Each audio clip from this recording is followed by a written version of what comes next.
Entonces, hay un momento en el que un grupo determinado, y probablemente Carranza es uno de ellos,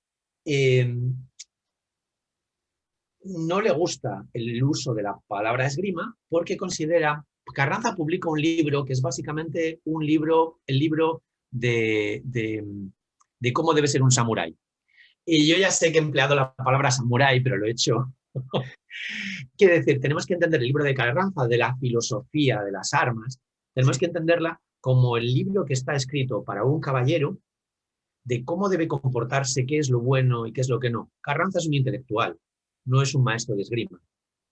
No es Ah, alguien que te esté enseñando a usar una espada para matar a otra persona en un duelo, no es alguien que quiera, ¿cómo decir?, que quiera enseñarte pues, el uso de la espada para que en cualquier momento te defiendas por cualquier tontería. No, Carranza es una mezcla entre lo que no exactamente Miyamoto Musashi, pero sí el otro libro, es el Hagekura, si no recuerdo, bueno, no recuerdo ahora, lo Hakakure, tengo por aquí. Hakakure, Sí, creo que sí. Lo tengo por aquí. Ah, mira, aquí está. Eh, ¿Cuál es el dos? El Hagakure. Sí, el Hagakure. Aquí tengo Hakakure. los dos. Que es un libro de cómo debe ser un samurái, ¿no? Sí, Entonces, Carranza escribe un poco eso, cómo debe ser un caballero cristiano, en este caso cristiano, pues porque es la religión y la filosofía imperante, ¿no? No, no sí. es un libro religioso, por supuesto, pero es imposible que en el camino del guerrero, Sí. de la zona geográfica que sea, va a estar pleno de filosofía y por tanto de religión. Muy importante. Sí. Es muy importante, Tom. Claro, Tienes razón. entonces Muy. Carranza, claro, el libro de Carranza está plenamente lleno de todo esto. Entonces él, por ejemplo, tiene su libro, es un coloquio platónico en el que él se cambia el nombre, se pone un nombre griego y con intelectuales de la zona. Carranza era un hombre al servicio del duque de Medina Sidonia en el sur de España. La corte del duque de Medina Sidonia estaba en Sanlúcar de Barrameda. Sanlúcar de Barrameda estaba al lado de Sevilla y el gran hombre era el duque de Medina Sidonia. Esto lo digo porque tenemos que entender que Sevilla era la gran ciudad española del momento y probablemente la gran ciudad europea o de las grandes ciudades europeas, por una razón. Sevilla es la puerta de entrada de las mercancías y el oro que llega a América y la puerta de salida de todos los productos europeos que se van a América. Entonces, el dinero que se mueve en Sevilla, la importancia que tiene Sevilla es brutal. Entonces, tenemos que entender que la corte del duque de Medina Sidonia es una corte muy importante. Allí hay un proceso intelectual en lo que es Sevilla y Sanlúcar de Barrameda muy importante, con grandes intelectuales de la época. Carranza lo que hace es que crea en una huerta, se llama la Huerta Merlina, de forma imaginaria o no, sienta a sus amigos, a los que pone nombres griegos, y tienen coloquios y discusiones sobre el papel del caballero y el papel de las armas. Las armas, el uso de las armas y de la espada como arma emblemática debe ser puesto al servicio de la sociedad y al servicio de los valores, ¿no? De ¿Y los valores. Carranza no habla de técnicas en su tratado? Y habla de técnicas, pero esto es uno de los motivos por los que la esgrima española es tan difícil de comprender. Carranza habla de técnicas, pero dentro de todo el discurso filosófico. O Sí. sea que tú tienes que rebuscar las técnicas que Carranza describe. Y es intrínsecamente importante, porque yo personalmente, y esto es una hipótesis por mi parte, creo que la verdadera destreza no deja de ser uno más de los estilos que se practican en el sur de Europa en la segunda mitad del siglo XVI.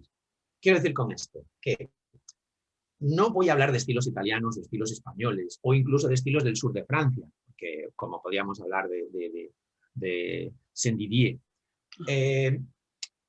Básicamente, y esto creo que es interesante, en esa segunda mitad del siglo XVI, el arma imperante, el arma que más se utiliza por parte del caballero es algo parecido Ah, a esto más o menos. Puede tener un guardamanos o no, que luego se va a ir complicando y va a ir siendo poco a poco hacia el siglo XVII e incluso antes vamos a ver este tipo de arma también, un poquito más compleja y que protege un poquito la. Pero cuando vemos a los grandes autores italianos de la época, y lo digo porque a ellos los conservamos, no conservamos a nadie antes que Carranza, vemos cómo la forma de combatir es una forma erguida. Siempre que hablamos de los estudiosos de la esgrima histórica, Cuando piensan en la esgrima italiana, siempre están pensando en Fabris, y más que en Fabris, incluso en Ridolfo Capoferro o en Nicoletto Giganti, que son esos autores en los que vemos esas extensiones, esos fondos, esas figuras muy bajas con respecto al suelo. Muy bajas. Pero esos publican en el año 1600, en el 1615.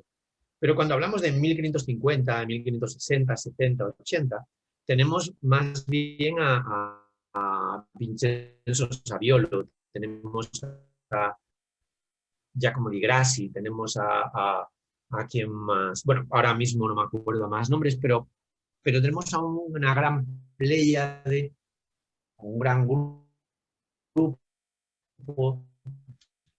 de esgrimistas que trabajan de pie. Trabajan de pie.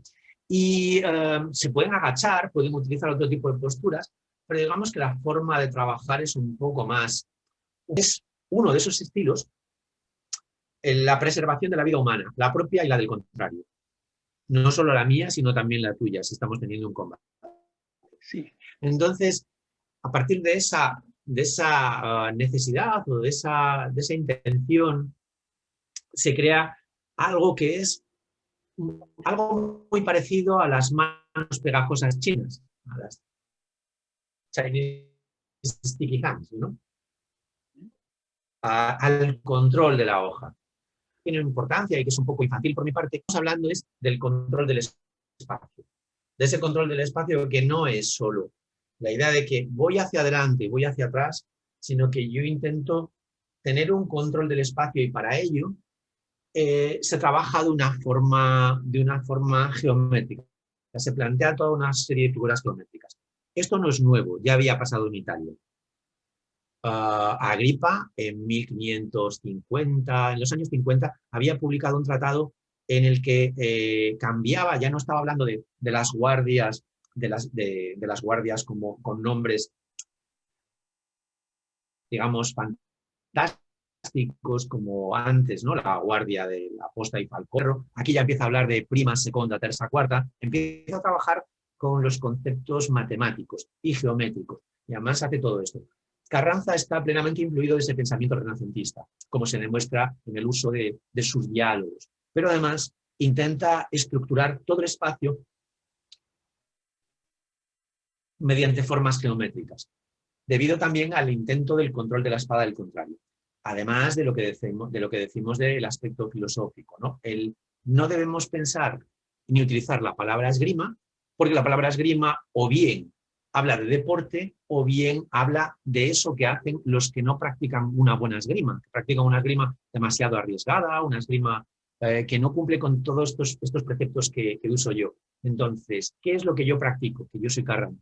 Yo practico la destreza de las armas, y la practico en su forma verdadera, en la que, por otro lado, el movimiento más perfecto es el movimiento de conclusión, que es un desarme, y es el más perfecto porque preserva la vida humana. Si yo te desarmo, no tengo por qué matarte, porque te venzo. Solo te mato en el momento en que me sea imposible no hacerlo, pero matar es malo, matar a tu contrario es malo también. Entonces, le voy a llamar a esto la verdadera destreza de las armas. En comparación con la otra, ¿no? Bautiza el término, es muy, evidentemente, es muy presuntuoso decir esto, pero hay toda una carga filosófica detrás, que se va a traducir después en una aplicación práctica. ¿Y quién era Luis Pacheco? Y después Carranza es el primero, por supuesto. ¿Y quién era Luis Pacheco? Luis Pacheco, mira, Carranza, sí, de Narváez. Sí. Carranza es, como te decía, es el hombre del duque Medina Sidonia. Después presta grandes servicios en la invasión de Portugal, en la Guerra de Sucesión de Portugal, y luego lo mandan a Honduras a ser gobernador, porque nunca llega a ser un maestro. Pero, por eso ponía esta introducción, Luis Pacheco de Narváez es un militar andaluz que presta servicio en las Islas Canarias a finales del siglo XVI, y después viaja a la corte, a la capital, a Madrid. En Madrid consigue ser maestro del rey del que va a ser el rey planeta, Felipe IV, y digamos que es un esgrimista muy talentoso que ha leído el libro de Carranza y que crea toda una, digamos, su primer libro, Grandezas de la Espada, publicado en 1600, es un libro que recoge lo que Carranza dice, pero de una forma más práctica. El libro de Pacheco es eminentemente práctico, no es un libro tan teórico. Este primer libro de Pacheco de Narváez, Grandezas de la Espada, y lo que va a hacer es que va a conseguir ser maestro mayor. Cuando muere el maestro mayor que ocupaba el cargo en ese momento, a él le hace maestro mayor. Entonces, digamos que él emplea, primero desarrolla la destreza, desarrolla mucho el sistema, porque sus libros, aunque el último, publicado post-mortem, Nueva Ciencia, es un libro que es muy, muy, muy difícil de leer, porque también está lleno de mucha parte, no tan filosófica como Carranza. Él no es un intelectual, o por lo menos no llega a la altura de Carranza, pero sí mete dentro de ese último libro mucha parte filosófica y es complejo, pero sus libros anteriores, sobre todo el primero, son libros bastante más prácticos, donde puedes leer más las técnicas que tienes que hacer, más comprensibles. Entonces, él tiene una gran pelea, porque cuando llega a ser maestro mayor, hace que todo el mundo se examine con su sistema. Los sistemas esgrimísticos eran distintos. Aunque había un maestro mayor, se utilizaba una serie de técnicas que eran comunes a ese tipo de espada, y probablemente las mismas técnicas que se utilizaban en Italia. Pero cuando él llega, obliga a todo el mundo, o quiere obligar a todo el mundo, a que se examine según el sistema de la verdadera destreza que ha creado Carranza y que él ha desarrollado. Lo consigue, lo que pasa es que todo este proceso se arruina en el proceso judicial, gasta mucho dinero. También es verdad que todos los grandes personajes del siglo XVI y XVII español, y creo que de toda Europa, siempre dicen que se han arruinado, siempre están llorando, diciendo, y me he quedado, mandan cartas a los reyes o a los príncipes o a los condes y me he gastado tanto dinero y ahora no tengo para vivir. Normalmente es mentira, pero algunos de ellos sí se arruinan. Entonces, Pacheco realmente es el que desarrolla el sistema de la forma más, el que le da forma al sistema. Es el gran hombre dentro de la verdadera destreza. Y bueno, deja un legado muy importante, de forma que en la península ibérica, y no solo en la península ibérica, sino también en otras zonas del mundo controladas por los españoles, parte de América, Nápoles, se desarrolla mucho la verdadera destreza, con diferencias, porque claro, evidentemente las escuelas y los autores van teniendo algunas diferencias para ello. Muy bien. ¿Y destreza vulgar existía también? Sí, vamos a ver, ¿qué significa destreza vulgar? También significa dos cosas distintas. Tenemos que entender que destreza vulgar es, si Carranza dice, lo mío es la verdadera destreza, o sea, lo que yo hago es la verdadera destreza. Sí, Las otras destrezas no son verdaderas. sí, es eso, nada más. O sea, las otras formas de manejar las armas no son verdaderas. Podríamos decir que para Carranza la forma de manejar un shamshir no es verdadera destreza. De manejar un katana no es verdadera destreza. Sí, lo entiendo. No siendo que cumpla los preceptos que él dice que hay que cumplir, ¿no? No puede decir que claro, se refiere, Ton, no se puede decir que Carranza se refiere a esgrima medieval. No se puede decir. No, él se refiere, pero él se refiere, fíjate, Pacheco de Narváez, a ver cómo lo explico.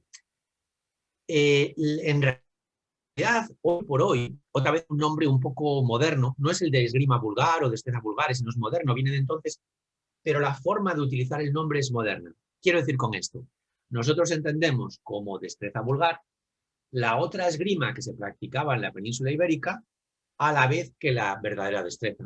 Porque mientras que no obligaron, y tardaron mucho tiempo en obligar a que todo el mundo practicase verdadera destreza, muchísimos años, se seguían practicando otras escuelas distintas. Entonces esas otras escuelas es lo que nosotros conocemos como destreza vulgar. ¿Por qué? Porque cuando ellos empiezan a escribir, tanto Carranza como sobre todo Pacheco de Narváez, describen las técnicas que hacen los no practicantes de la verdadera destreza. Si tú eres un diestro verdadero, y yo estoy escribiendo un libro para ti, te digo, y esos otros, de esas otras escuelas, utilizan esta técnica, la zambullida, o utilizan la manotada, o utilizan la defendida. Entonces, si tú quieres vencer esta técnica se hace así. Te van a atacar a la cara y cuando tú vayas a defender arriba, ellos se van a tirar por debajo para darte una estocada, que sería una passata di sotto en Italia. aquí se llamaba zambullida. Entonces, los tratados nos informan de algunas de las técnicas que hacían las otras escuelas.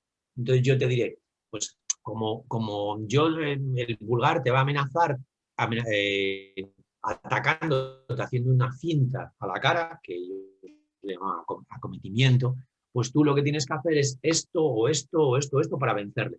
Entonces conservamos un grupo de, siempre se dice 30 técnicas, 30 tretas, pero en realidad son más, porque dependiendo de los diferentes libros te encuentras con alguna cosa nueva, ¿no?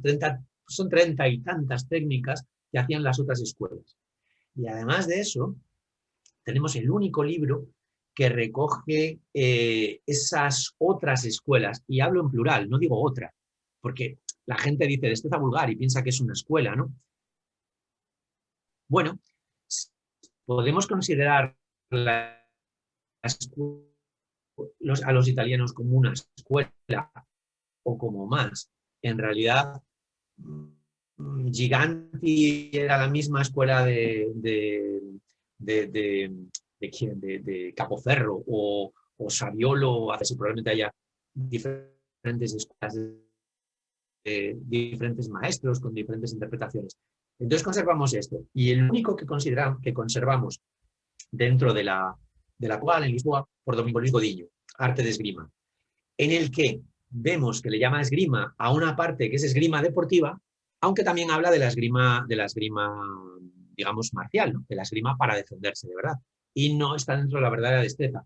Y vemos que hay muchas de las técnicas que describe que también están descritas dentro de los libros de verdadera destreza, refiriéndose como vulgares. Es el único libro de esgrima vulgar o de destreza vulgar que conservamos. Pero es simplemente, tendríamos entonces lo que los diestros, los verdaderos diestros, le llamaban a la esgrima, que no era la que ellos practicaban, y también a la esgrima deportiva, entendiendo siempre deportiva como la manifestación deportiva de esa época, no la actual, por supuesto. Es muy bien. Gracias. Y en destreza, las armas, ¿qué hay en destreza? Hay espada, diferentes tipos de espadas. Y sí, esto para mí es muy interesante, porque en destreza, ellos decían que la destreza se podía aplicar a todas las armas existentes. Y esto también tiene una cierta discusión hoy, ¿no? Pero luego no es verdad. Porque, por ejemplo, una de las cosas que describe Pacheco de Narváez es la lucha contra el turco, que lleva un kilich. Él no le llama kilich, le llama alfanje. Y en su primer libro, en Grandezas de la Espada, describe cuál va a ser las acciones que el turco va a realizar. Es una descripción muy pobre, porque en realidad solo te dice que va a pegar un tajo, un corte de esta forma y nada más, ¿no? Y evidentemente con un kilich se pueden hacer muchas más cosas. Pero digamos que Pacheco no te cuenta cómo utilizar la destreza con este kilich. A mí siempre me han parecido un poco tramposos. De hecho, en la época había un arma, ¿sabes lo que es una estorta? En la tradición italiana, esta espada curva y corta. Se llama estorta, también, sí, bueno, y en la tradición medieval puede ser falchion. En España también existían este tipo de espadas cortas, a veces curvas, a veces no, que en España se llamaban terciados. Terciados porque medían un tercio menos de la longitud legal. En España entendamos Castilla, Aragón, había una ley que decía que la hoja de la espada podía medir como máximo 5/4 de vara castellana.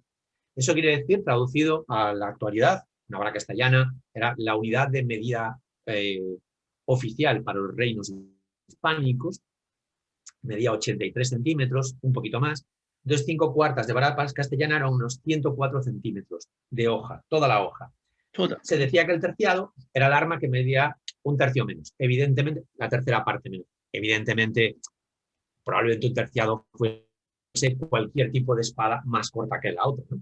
Y eso también existe aquí. Y sin embargo, tampoco está reflejado en las posibilidades de la verdadera destreza.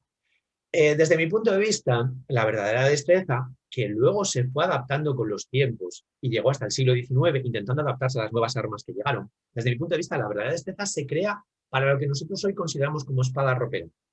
Quiero decir, es una espada que ya tiene una longitud considerable, sí, y que tiene un uso preferente de punta. Se puede utilizar de corte también. Pero, y este es un ejemplo que pongo siempre, cuando vemos estos ejemplos yo creo que el más claro puede ser Achille Marozzo o toda la esgrima boloñesa de principios del siglo XVI, donde con el uso de lo que nosotros llamamos espadas de punta y corte, vemos que hacen grandes movimientos y trabajan haciendo este tipo de acciones estocadas, transformándolas en cuchilladas, trabajan con el filo verdadero, trabajan con el filo falso y hacen mucho movimiento. Creo que es porque en general en esta época las armas tienden a ser un poco más cortas. Entendamos que estoy generalizando y que esto es mucho más complejo, pero la tendencia es a ser un poco más corta. Y la experiencia sí me ha demostrado un poco que con un arma un poco más corta, las cuchilladas, o sea, los cortes son más controlados. Me imagino que los Shamshir o los Kilic normalmente no pasan de 1 metro de longitud porque sería demasiado y demasiado incontrolado. Sí. Aunque pueda haber algún ejemplo que sí lo haga. Normalmente, en mi experiencia, pues 80, 90 centímetros sí. Tienen sentido para los sables, pero mucho más ya no, entendiendo que son armas de corte. Pero yo creo que hay, dentro de lo que es esta cultura de armas civiles, porque las espadas roperas al final son armas civiles, no son armas para la guerra, y por tanto son armas de autodefensa, para un duelo reglado o quizás para una confrontación que tengas en la calle. Bueno, pues si tienes un arma un poco más larga que la otra, pues tienes ventaja. Entonces la longitud se va alargando. Si el arma es muy larga, dar grandes cortes sí. Es más fácil que pierdas el control del arma. Por tanto, se va desarrollando una esgrima de estocada. Y la destreza se queda, empieza a trabajar ahí. Como te decía, en un principio las armas son estas que no tienen una gran protección para la mano, este tipo de armas, que no tienen una gran protección para la mano, o la lazada un poquito más compleja. Y lo que va a pasar con esto es que aquí podemos trabajar de punta y una vez que tú desvías mi punta yo puedo hacer cortes. De hecho, la destreza dice que jamás ataques de primera intención con un corte. Entonces, al final de lo que estamos hablando es de un sistema que se especializa en un concepto geométrico que son 2 líneas que se van a entrecruzar, van a atacar. Y como hay una línea que está atacando, hay otra línea que se puede cruzar y que puede intentar controlarla y sujetarla. No sé si me estoy explicando. Sí. Cosa que no tiene mucho sentido con armas curvas. Claro. Destreza entonces, es un concepto. Sí, dime. Destreza sí. Es un concepto, se puede aplicar este concepto a diferentes armas. Para mí sí, y como siempre, el desarrollo de una teoría muy amplia y muy profunda, como es la de verdadera destreza, se puede aplicar a muchas cosas, pero yo creo que la esencia, a muchas armas, puedes llegar a hablar, porque la destreza evidentemente habla de las distancias, de la gestión del espacio, de los movimientos alrededor de tu contrario, de muchísimas cosas. Pero yo creo que el concepto primigenio de la destreza, el inicial, es el geométrico, por supuesto, de lo que puedes hacer con el cuerpo humano, dominar una serie de angulaciones y de líneas que van a controlar el arma de tu contrario y que van a hacer que ataques abriendo un espacio seguro para ti, pero el instrumento primordial de la destreza al final es una espada recta de una longitud no determinada, puede ser un poco más corta o un poco más larga, pero en general de una longitud determinada, no puede ser muchísimo más larga, y si es mucho más corta no tiene mucho sentido. Los maestros siempre están recomendando utilizar espadas que no sean demasiado largas y nunca hablan de espadas muy cortas. Por ponerte un ejemplo, uno de los maestros de 1670, que se llama Pérez de Mendoza, habla de que las espadas de la marca, que así se llama la ley que dice que la espada solo puede medir 104 centímetros de hoja, y cuando hablo de la espada me refiero desde aquí en adelante hasta la punta. Mucha gente lo mide estas cosas desde la guarnición o la taza, pero eso es una tontería, porque la taza puede ser más larga o más corta. No, es desde la mano, desde tu mano. 104 centímetros de hoja. Este Pérez de Mendoza dice que esas son las mejores, pero que incluso las espadas como las de los antiguos, que miden 2 dedos menos, y esos son alrededor de 4 centímetros, que también son muy buenas. Eso nos daría una hoja de 1 metro. Pero no hablan de hojas de 50 centímetros, no hablan de hojas de 70 centímetros, porque con ese tipo de hojas es más difícil aplicar todo este concepto. Entonces, hablamos de líneas que se entrecruzan. Sí. El concepto primigenio es eso, el control. Evidentemente tú me podrás decir que puedes retirar la espada, yo no puedo controlarla. Para eso crean el concepto moderno el concepto del control de la espada, se llama atajo, que viene del verbo atajar, de interrumpir, ¿no? No de ir por un camino más corto, de interrumpir. Y entonces ellos crean el atajo físico, lógicamente, pero cuando no tienes espada, creas el atajo virtual. ¿Qué es el atajo virtual? Simplemente cubrir la línea por donde puede venir la espada. Sí. Pero es intrínsecamente desarrollado para líneas, ¿no? De la misma forma que vemos que la ropera en Italia se llama también strizia, y strizia significa línea. Para mí el concepto importantísimo dentro de la destreza es que son líneas que se van a entrecruzar. Entonces ellos lo que hacen es que dicen, por un lado, que esto se puede aplicar a todas las armas. También tenemos que tener en cuenta que estamos hablando de gente del siglo XVI y XVII que vive en un mundo y no tiene internet a su disposición, no tiene una televisión que le enseñe películas de artes marciales orientales o armas extrañas, ¿no? A ver, es gente que muchos de ellos viajan, muchos de ellos son soldados, pero en principio ellos viven en Europa, en una realidad europea. No van a, no sé, no, ¿sabes lo que porque a veces... Entonces, aunque realmente Europa tiene una gran riqueza armamentística, pero bueno, básicamente las espadas que se utilizan en la época son lo que va pasando siempre, ¿no? Se pone algo de moda y se va dejando de utilizar lo otro. Entonces, ellos utilizan la espada, lo que nosotros llamamos hoy por hoy ropera. En un principio serían, como te decía, este tipo de espadas, básicamente, o esta, estamos hablando de Carranza y Pacheco, o, ¿sabes? Toda la variedad, la gran variedad que hay de armas en España y en Europa, hasta llegar, hasta que tengo colgada allí.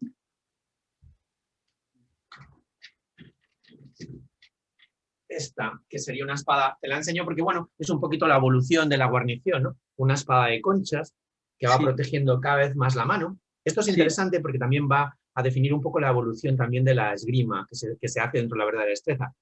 Ellos hablan normalmente del ángulo recto porque están metidos dentro de una imaginería, no, están metidos dentro de un concepto renacentista y de filosofía aristotélica. Piensan que en los extremos está el mal y que en el centro está la virtud. Entonces, cuando hablamos, por ejemplo, de la posición española, además ellos la llaman así, es la imagen típica de estar completamente de pie y estirado. Sí. Ellos dicen que el ángulo recto es lo que más alcanza. Lógicamente, el ángulo obtuso, el ángulo agudo, alcanzan menos, a tu contrario. Y este es el ángulo recto que alcanza, el más largo, ¿no? Sí. Y además, esto también te defiende. Pero claro, no es lo mismo defenderme aquí con esta espada. Si estuviese en ángulo recto, tú me ves la mano perfectamente y me puedes dar en la mano. Y probablemente una de las razones lógicas es que del desarrollo de las guarniciones para proteger la mano es que yo con esta espada de conchas, pues tengo mi mano perfectamente protegida. Sí. Hasta llegar a la que todo el mundo considera como la espada típica española, que no es española, también existe en Italia y en muchas partes de Europa, que es la espada de taza. Sí. La espada de taza que te lleva eso. Y que digamos que al final es casi el instrumento perfecto, cualquiera de estas espadas que te protegen mucho la mano es el instrumento perfecto para la destreza. Que al final juega a este concepto de no irte a los extremos. Lógicamente, la influencia de otras esgrimas hace, pues la italiana, incluso quizás la francesa, hace que vaya habiendo una serie de variaciones y que se vaya enriqueciendo o pervirtiendo, todo depende de cómo quieras mirarlo, y metiendo movimientos nuevos. Pero la destreza intenta estar siempre dentro de esto. Cuando vemos que a veces la esgrima italiana o la esgrima francesa van un poco más a aprovechar la explosividad, a aprovechar los grandes extremos de cuerpo, ¿no? Esos grandes fondos, que no vemos en la destreza hasta que empieza a verse muy influenciada por otras cosas ya en el siglo XVIII.